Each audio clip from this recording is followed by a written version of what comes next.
আপনাদের সকলকে স্বাগত। সঙ্গে আমি দেবযানী। আর আজও সেই আড্ডা, আর আড্ডায় এমন একজন মানুষকে নিয়ে আমি বসেছি আড্ডা মারতে।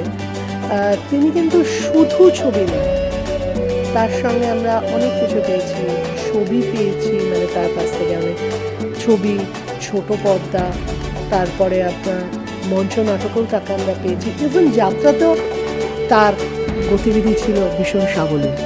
প্রায় 8 বছরের ওপর তিনি যাত্রাও করেছেন। তো সব মিলে, এবং তার সঙ্গে বেতার, তাই তার কণ্ঠ শুনে অনেকেই বলে দিতে পারে ও আচ্ছা এটা অমুক। তাই এটা অমুক মানে আর কেউ নয়, আমার সঙ্গে আজকে আমাদের সকলের প্রিয় অভিনেতা শুভাশিস মুখোপাধ্যায়। শুভাশিস দা, প্রথমেই তোমাকে জানাই আমাদের চ্যানেলের তরফ থেকে স্বাগত। অসংখ্য ধন্যবাদ সবাইকে, নমস্কার। চ্যানেল নিউজ টাইমকে আমার কৃতজ্ঞতা জানাই যে আজকে এরকম একটা আড্ডায়। হ্যাঁ, কি মজা বলো। ও হ্যাঁ, সময়টা আসলে ওই আর কি, মানে সময়ের মারামারি করতে করতে আজকে এটা ঘটে গেল।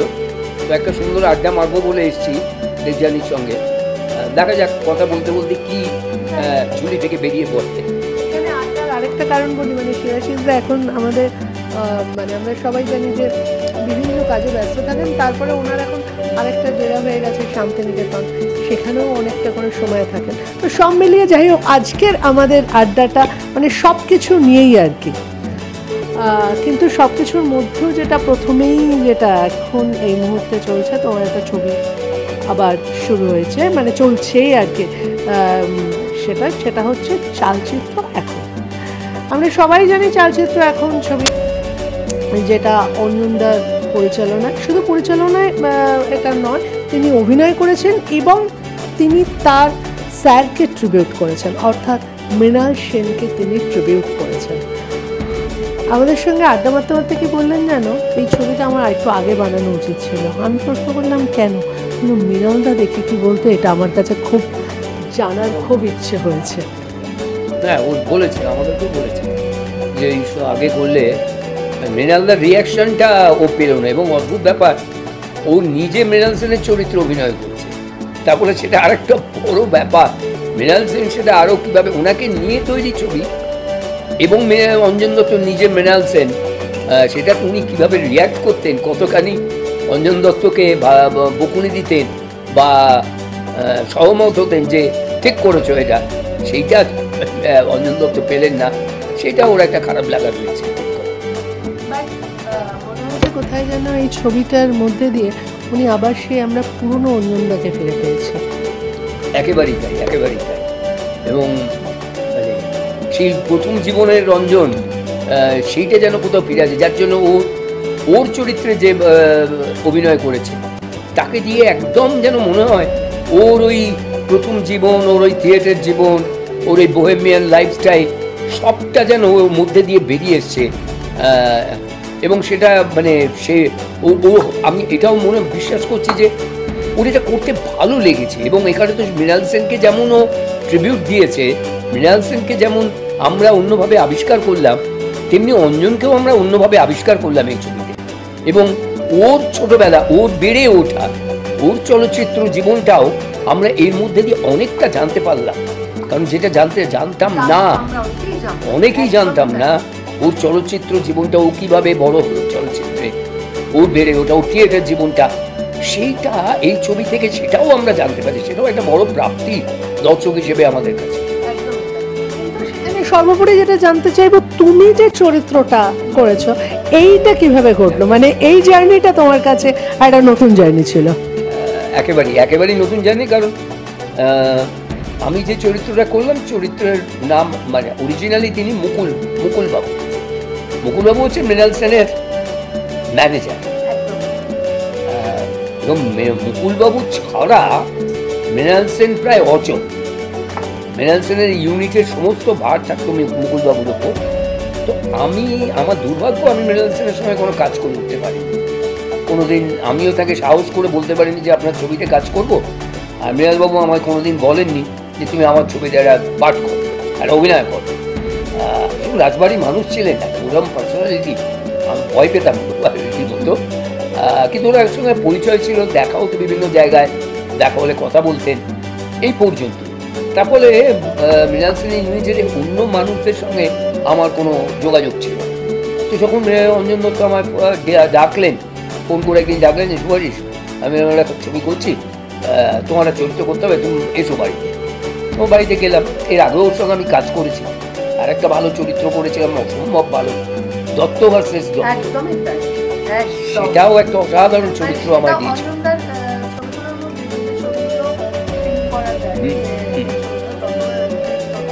তার মধ্যে বনাম, এবং ওইটা তো মানে আমি কৃতজ্ঞ ওর কাছে যে এমন কতগুলো ইম্পর্টেন্ট চরিত্র আমাকে দিয়ে করিয়েছে। তারপরে এটার জন্য বাড়িতে গেলাম, কথা প্রসঙ্গে বললেন যে স্ক্রিপ্টটা নিয়ে আলোচনা হলো।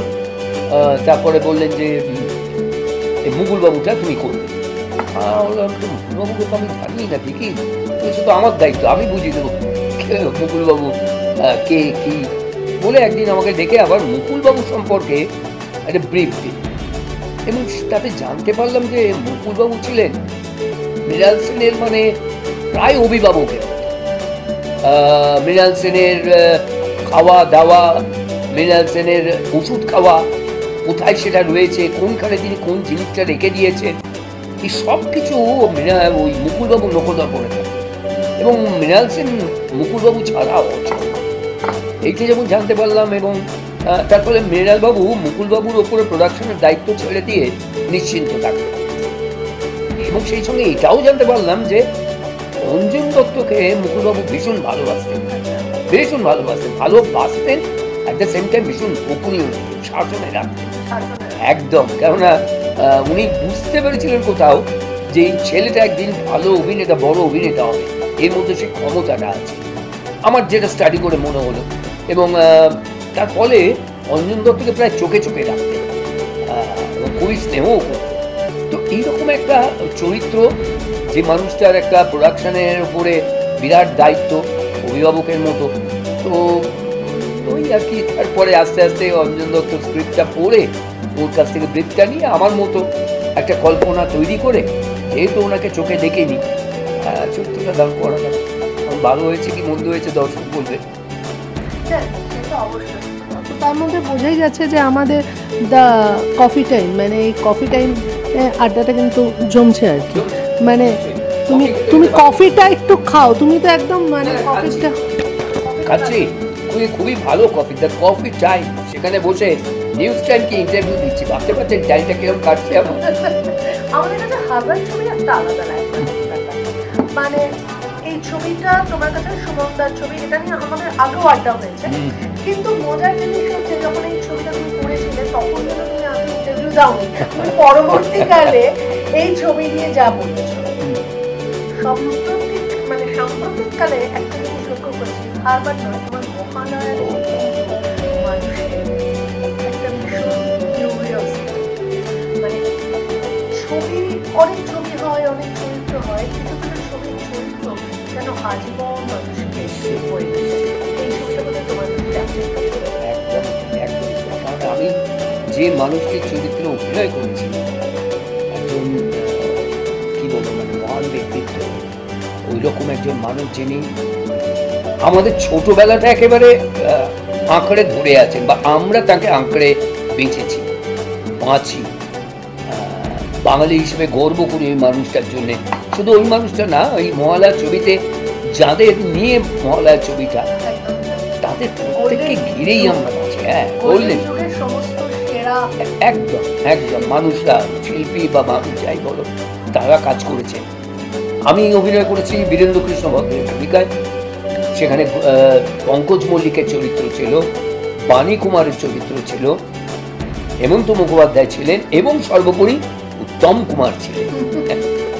তো এই এতগুলো মানুষকে নিয়ে ছবিটা, আসলে মহালয়া ছবিটা তো একটা বিশেষ সময়কে কেন্দ্র করে, এমার্জেন্সি টাইমে যখন বীরেন্দ্র কৃষ্ণ ভদ্রকে সরিয়ে দিয়ে উত্তম কুমারকে দিয়ে মহালয়া পাঠ করানো ছিল।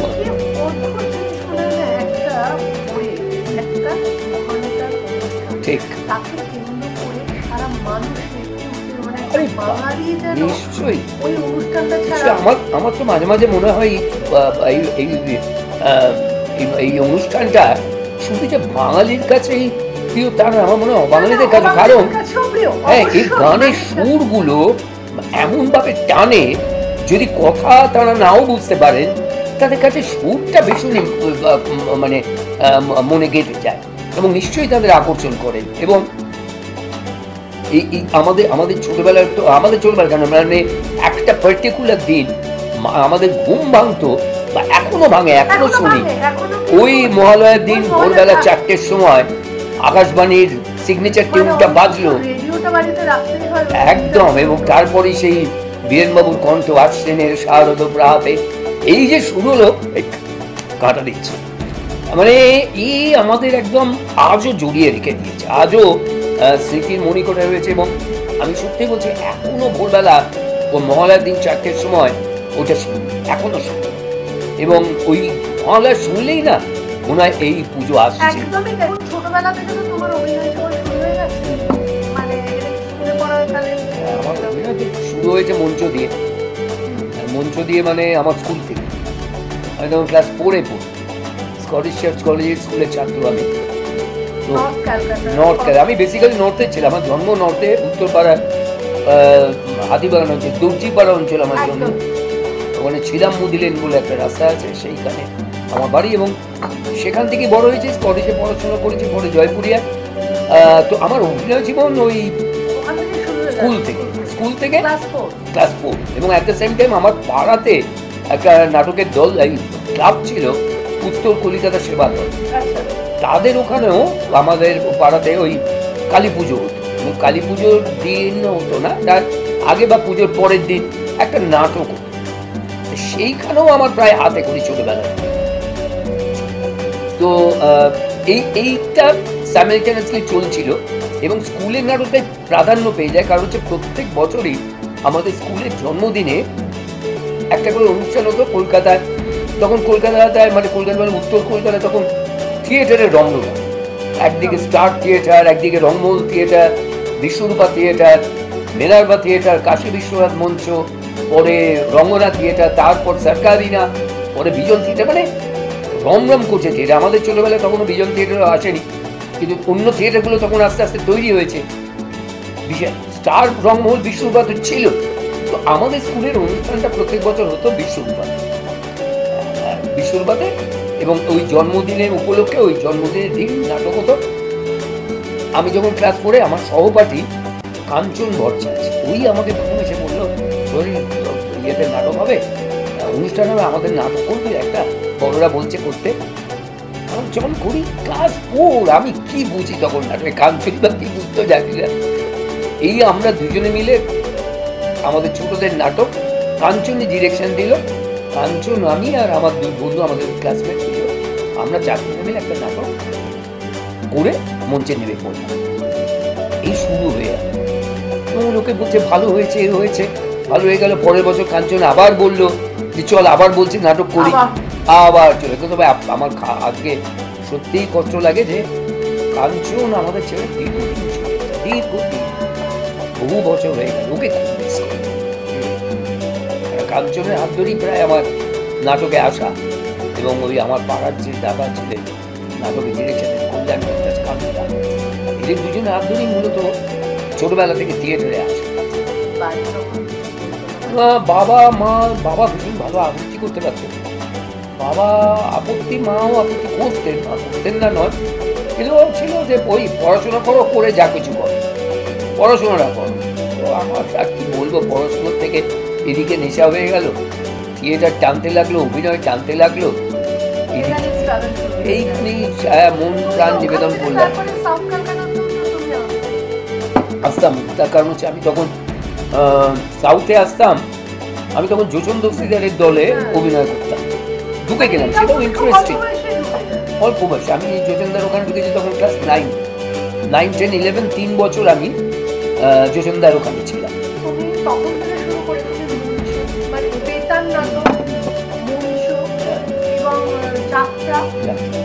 পর্দা বড় পর্দা, মানে এই যে 5টা মাধ্যমের সঙ্গে তুমি এমন এমন মানুষের সঙ্গে কাজ করেছো, এটাও কিন্তু একটা নিশ্চয়ই নিশ্চয়ই আমি অভিভূত মানুষের কাছে আমার শিক্ষার মধ্যে তাদের অবদান অনেকখানি। যেসব মানুষদের পেয়েছি তাদের পেয়েছি বিভিন্নভাবে। থিয়েটারে আমি যেমন জ্ঞানেশ মুখার্জির সঙ্গে প্রফেশনাল থিয়েটার যখন করতে এলাম প্রথম, জ্ঞানেশ দার ডিরেকশন, এখানে সব বাঘা বাঘা অ্যাক্টাররা তখন প্রফেশনাল থিয়েটার করেনি, বৃহস্পতি শনি রবি হাতিবাগানের থিয়েটার যেটা বলা হতো, সেইখানে তারা অভিনয় করেন। তাদের মাঝখানে আমি এসে অভিনয় করছি, সে একটা মানে আমার তখন যে কি থ্রিলিং অবস্থা বলে বোঝাতে পারবো না। আমি তারপরে বেতারও, যেমন আমার প্রথম তো মঞ্চ থেকে আমি এলাম বেতারে, বেতার থেকে এলাম ছবি থেকে এলাম সিরিয়াল, তারপরে এলাম যাত্রায়। ওটিটিতে তো অনেক পরে এলাম, এই ব্যাপারটাই তো এলো সম্প্রতি খুব বেশি না। হ্যাঁ, ওটিটিতে করছি, এই মুহূর্তে হয়তো করছি না, ওটিটিতে কাজ করেছি, ভবিষ্যতে হয়তো করবো যদি আমাকে নেওয়া হয়। তো এইভাবে ক্রমশ এগিয়েছে। এবং যাত্রা এবং এই যে মঞ্চেও অনেকগুলো মাধ্যমে কাজ করি, যেমন আমি প্রচুর ফাংশনে করেছি একসময়, এখনো মাঝে মধ্যে করি।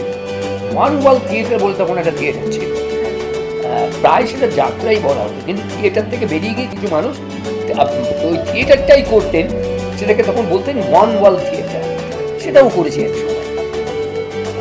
এবার বেতারে যখন এলাম, বেতারে আমার হাতে করে ছিল, আমার পাড়াতেই ছিল মুদিলেনি একটা স্টুডিও ছিল, সাউন্ড ট্র্যাক, ওদের একটা বিখ্যাত অনুষ্ঠান ছিল, আপনাদের বললে সবাই তুমিও বুঝতে পারবে, শনিবারের বারবেলা, তখন হিট একদম। ওইখানে যেহেতু আমি ওই পাড়ার ছেলে, চন্দন ভট্টাচার্য কর্মকার ছিলেন আর সুন্দর ভট্টাচার্য, দুই ভাই ওরা, তো ওই চাঁদুদা আমাকে নিয়ে গিয়ে, যেহেতু জানে আমি অভিনয় করি, আমাকে নিয়ে গিয়ে বাড়ি থেকে ডাকতে আসতো, যেতাম স্টুডিও গিয়ে রেকর্ডিং করতাম, চলে আসতাম, বিভিন্ন নাটকে তখন অভিনয় করতাম। এইটা হাতে করি বেতারে, ওখানে অডিও অ্যাক্টিং। তারপরে চলে এলাম আরেকজনের কাছে, যার কাছে এসে আমি মানে আমার একটা বিরাট আকাশ খুলে গেল। আমার কাছে একটা মন্দির ছিল, সেটা হচ্ছে লিভিং সাউন্ড, শ্রাবন্তী মজুমদার। ওরে বাপরে, মানে আমার তখন রাইজিং টাইম, আমি বেতার রানী। তখন রেডিওতে একজন বিখ্যাত অভিনেতা ছিলেন, স্টার, বেতারের স্টার, ভানু চট্টোপাধ্যায়। অনেকে বলবেন না না ভানু বন্দ্যোপাধ্যায়, তো না, ভানু ব্যানার্জি তো আলাদা, ভানু চট্টোপাধ্যায় বলে একজন অভিনেতা ছিলেন, বেতারের কিং, একদম অসম্ভব ভারী কণ্ঠস্বর, মানে মানে মানে বজ্র নির্ভুল, একেবারে মানে বাজের মতো একদম। তো তিনি ছিলেন। শৈলেন মুখোপাধ্যায়, আমাদের চারুলতার যিনি হিরো, শৈলেন দা, ও যাদের নাম বলেনি, আরো তৃপ্তি মিত্র, শ্যামল সেন, চিত্রা সেন, আমাদের মমতা চট্টোপাধ্যায়, এরা সব বেতারের রানী আর কি তখন, মেনকা দাস, তারপরে শাওলি মিত্র, দেবতোষ ঘোষ, কুমার রায়, অমর গাঙ্গুলি, মানে স্টারের একটা জায়গা। মনু মুখার্জি, অনেকেই বলেন আমি মনু মুখার্জির ছেলে, হ্যাঁ আছে, কারণ বই কি করে গেছে আমি জানি না, অনেকের এটা ধারণা, কিন্তু না, হ্যাঁ নিশ্চয়ই উনি আমার পিতৃস্থানীয়, পিতৃতুল্য। কিন্তু আমরা একসঙ্গে কাজ করেছি, কোথাও একটা মিল পেয়েছে, কোথাও কেউ কিছু ভেবে নিয়েছে, না দেখা হয়নি। আর আমি যখন শ্রাবন্তীদের ওখানে এসেছি, তখন কিন্তু আমি নর্থেই থাকি, তখন ওই দর্জিপাড়াতেই থাকি, সেখান থেকে আসতাম ওই ওখানে অভিনয়। বীরেনবাবুর সঙ্গে অদ্ভুত, সেটাও একটা ইন্টারেস্টিং ব্যাপার। বীরেনবাবু আমার পাড়ারই উল্টো দিকে থাকেন, মানে আমি যেহেতু দর্জিপাড়ার একদিকে, আমি উল্টো দিকটায় বীরেনবাবু থাকতেন, মাঝখানে একটা tram line, grace street, Hatibagan দিয়ে যেটা সোজা শোভাবাজারের দিকে চলে গেছে গড়নাটার দিকে, ওইটা ট্রাম লাইনের এই পাটটায় আমাদের বাড়ি, আর ও পাটটায় বীরেনবাবুর বাড়ি। তো আমি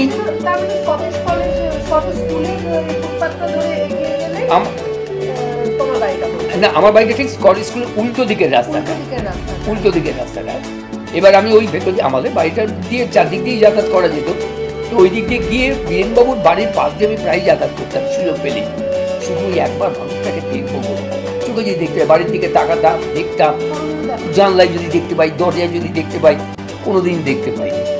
আমার মানে সেটাও একটা দুর্ভাগ্য যে বীরেনবাবুকে চাক্ষুষ কোনোদিন করতে পারি। আমি যখন আকাশবাণীতে অভিনয় করতে গেলাম 1979, তখন বীরেনবাবু তখন আকাশবাণী ছেড়ে বেরিয়ে গেছে, তখন আর উনি আকাশবাণীতে নেই। না, সেই সাহসটা পাইনি, সেই সাহসটা পাইলে মনেও হয়নি যে করেনের একবার দেখি উনি কিন্তু অদ্ভুত। পরবর্তীকালে আমি ওনার বাড়িতে গেছি।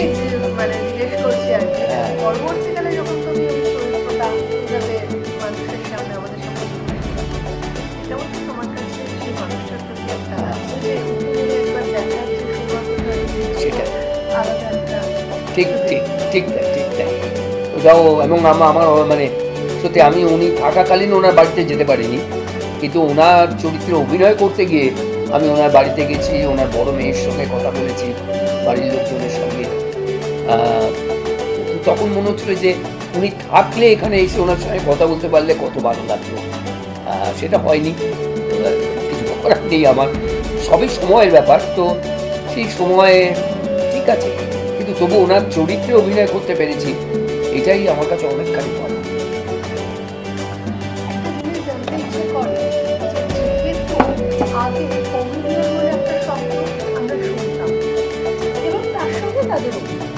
আজকের সময় দাঁড়িয়ে কিন্তু এই শব্দটা সেইভাবে শোনা যায়। এখন তো হিরোরাই কমেডি করে, তাহলে কমেডিয়ান থাকবে থেকে যা করে, তো হিরোরা প্রায় কমেডি করে ফেলে। তো আলাদা করে কমেডি সত্যি যে একটা সময় তো কমেডিয়ান কথাটা তো নিশ্চয়ই আছে, বরাবরই আছে, কিন্তু আজকে স্ক্রিপ্টে সেইভাবে সেই সুযোগগুলো হয়তো থাকে না বলে। আগে যেমন ধরো কমেডিয়ানদের যদি আমি এইভাবে দেখি কেন্দ্র করে ছবি হতো, ঠিক তাই। না না, কমেডি ছবি তৈরি হতো, এখন তো কমেডি ছবি সেই বলছি তৈরি হতো, এখন তো কমেডি ছবিও তৈরি হয়। আমি জানতাম, এটা ভেবে এসেছিলাম যে আমাকে একটা রাজনৈতিক প্রশ্ন থাকবেই। সে কি হয়েছে না হয়েছে আমি পুরনো ঘটনা টানতে চাই না, কিন্তু এখন বলতে পারি যে আমার আমি রাজনীতি বুঝি না, আমি যে জিনিসটা বুঝি না সেটা করতে যাইও না। আমি আমার ছাত্র জীবনেও কোনোদিন রাজনীতি করিনি।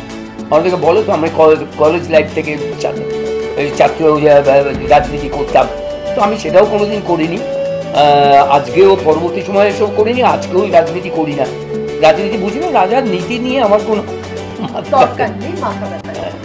কিন্তু এখানে তোমাকে আরেকটা জিনিস, একটা সময় ছিল তোমার কিছু টাইপ ক্যারেক্টার তোমার জন্য একদম পুরো বড় একদম।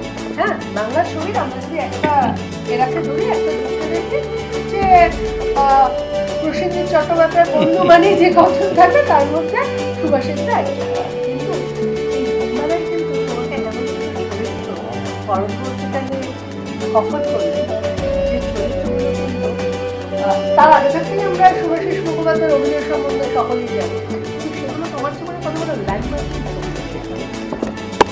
আমি কৃতজ্ঞ প্রসেনজিতের কাছে, আমাদের সম্পর্ক দীর্ঘদিনের সম্পর্ক, এবং প্র্যাকটিক্যালি আমাকে যেসব চরিত্র সেই সময় বাংলা ছবি যখন প্রসেনজিৎ রোম্যান্টিক হিরো হিসেবে রাজ করছে, তখন ওর পাশের চরিত্রগুলোতে বরাবর ওই রেকমেন্ড করেছে বেশিরভাগ সময়। এমন ঘটনা আছে, একটা ঘটনা বলি। একজন পরিচালকের ছবিতে কাজ করব বলে আমাকে একদিন প্রসেনজিৎ ফোন করলেন, করে বললেন যে শোন, অমুক ডিরেক্টর, আমি নাম বলছি, বললেন ও একটা ছবি করবে, তুই একটু গিয়ে শুনে নে রোলটা, স্ক্রিপ্টটা তারপর ইয়ে করে নিবি। আমি ঠিক আছে যাবো। তো ও সেদিকে টেকনিশিয়ান স্টুডিও শুটিং করছিল, আর সেই পরিচালক বলতেন নিউ থিয়েটার একদম NT1 বসতেন।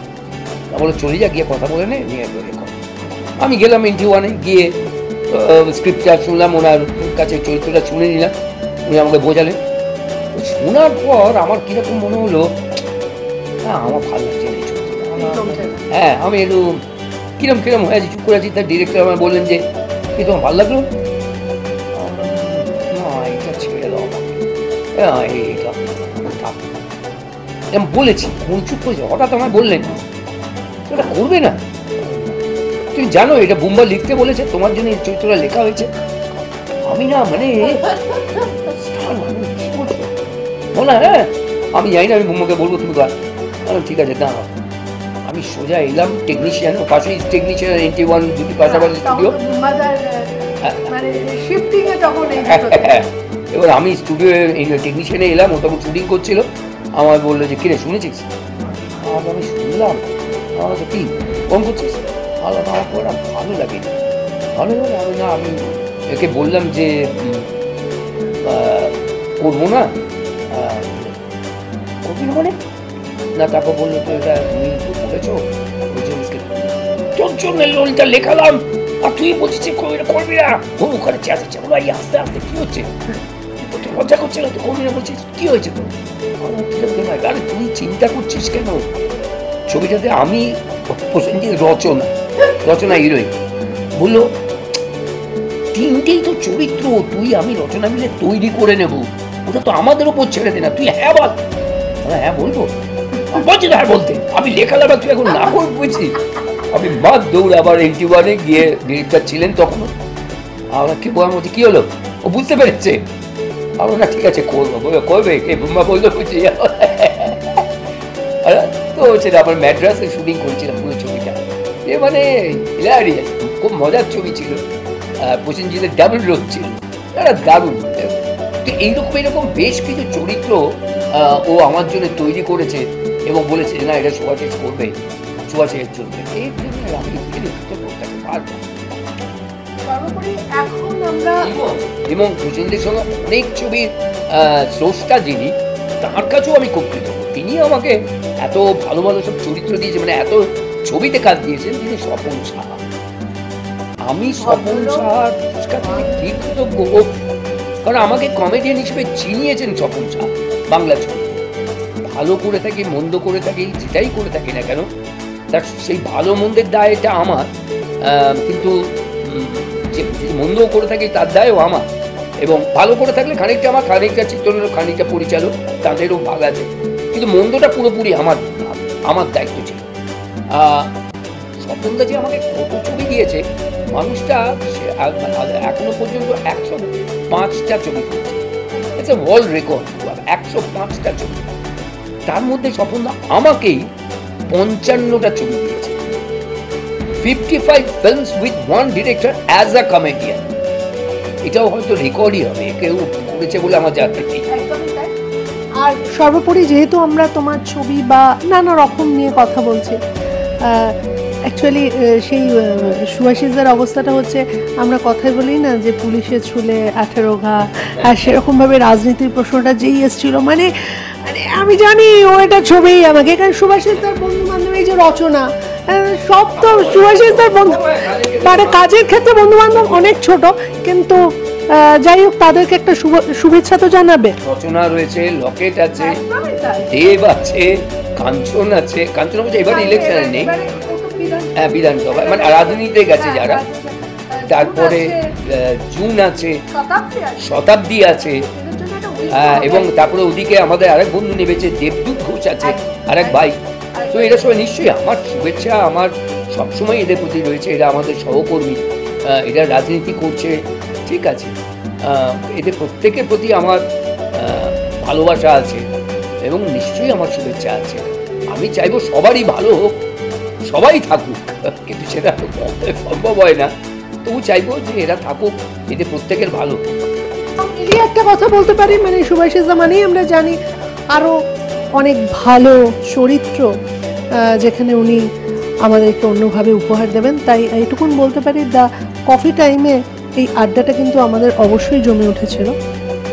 আর মানে কফি খেতে খেতে এই আড্ডা চলেছে, এবং আমরা একটা অজানা সুভাষিসদাকে পেয়েছি। কারণ সুভাষিসদা সাধারণত খুব যে বেশি কথা বলেন তা কিন্তু নয়, এবং শুধু আমরা যখন তার কাছে গেলে, মানে কোনো ছবি বা যে কোনো কিছুতে শুধু সেই পার্টিকুলার বিষয়টুকু নিয়ে কথা বলেই সেই আড্ডাটা হয়ে যায়। তো আজকে কিন্তু আমরা তার জীবনের অনেক অজানা গল্প আমরা এই কফি টাইমে বসে সে আড্ডা মারতে মারতে, কফি খেতে খেতে এগুলো জানতে পেরেছি। তাই অবশ্যই নিউজ টাইম দেখতে হবে। এরকম সুন্দর আড্ডার মধ্যে দিয়ে আমরা প্রত্যেক শিল্পীর জীবনের নানা অজানা গল্প তুলে ধরবো আপনাদের জন্য।